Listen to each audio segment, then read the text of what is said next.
This is James with WSTrades.com. I want to provide an update here on ticker MMAT or Meta Materials. So I saw this thing was trending and I have not covered this stock in a very long time.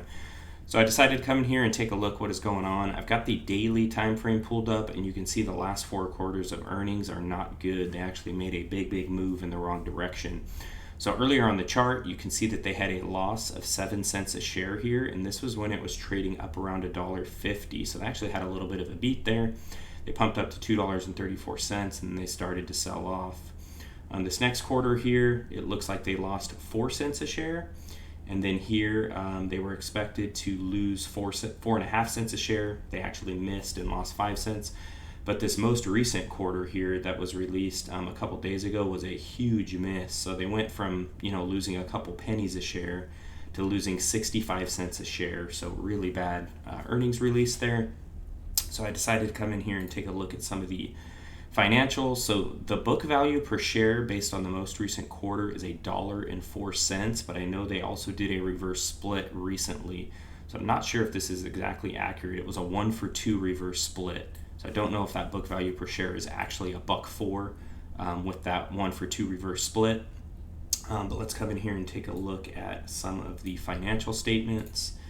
And I was looking at the income statement here. So if we look year over year, we kind of see that it's going in the right direction as far as the gross profit. They went from $893,000 at the end of 2019 to $1.1 million, up to $3.4 million, up to $7.1 million. So year over year, we kind of see that gross profit trucking in the right direction. But if we come into the quarterly for the most recent data, you can see the gross profit declining from $2.4 million to $1.7 to $762,000, now down to $671,000. So over the last year, the last 4 quarters, this is definitely tracking in the wrong direction. And I was also looking at the balance sheet and looking at the assets. So we had a big jump here from 2020 to 2021. I mean, you can see the assets went from 10.2 million up to 434 million, but then comparing that to the end of 2022, that went in the wrong direction and assets actually dropped off. Liabilities dropped off quite a bit too, but assets did not grow between the end of 2021 and the end of 2022. If we look at the quarterly for a little more recent data, you can see that the assets are declining. So we went from the quarter ending June 30th of 2022, we had 508.3 million in assets. It drops to 482 million. It drops to 408 million. It drops to 402 million. So if they continue this trend, they're going to be under 400 million in assets there. Then let's take a look here at the cash flow, kind of see what's going on year over year. So definitely year over year, this is pretty ugly from an operating cash flow perspective. We went from 4.3 million in the negative. That grew to a larger negative number at 7.9 million, negative 34.7 million, negative 62.2 million. So this year over year, operations wise, is going in the wrong direction in a big way. Let's check out the quarterly and see what's going on with more recent data.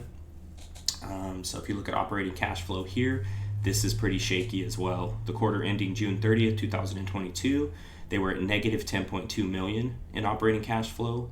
They jumped up to negative 19.5 million, so moved in the wrong direction there. Then they kind of improved a little bit here, dropping it down to negative 13.7 million, and then boom, a move in the wrong direction again.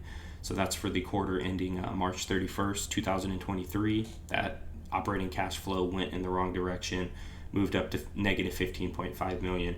So just kind of looking at some of the earnings reports, especially the most recent one, and then all of these financial statements, this seems like an extremely risky investment to me. I'm definitely not going to be putting my money in this for any kind of a long-term hold. If anything, I may take a short position on these guys. Just the negative earnings, the reverse split. I didn't even take a look to see if there was dilution going on, but I would not be surprised here if they've had multiple offerings, because they're just struggling really badly financially. So I just wanted to give an update here and let you know what I think of ticker MMAT or Meta Materials, and it looks like it is going to open a little bit lower here. It closed at about 24 cents at the end of regular trading hours yesterday, and it looks like it's trading below that 24-cent mark. So I'll continue to keep you updated on ticker MMAT or Meta Materials. Please like this video. Please also subscribe to the channel if you're not subscribed. hit that notification bell. Appreciate you for taking the time to watch this. Talk to you soon.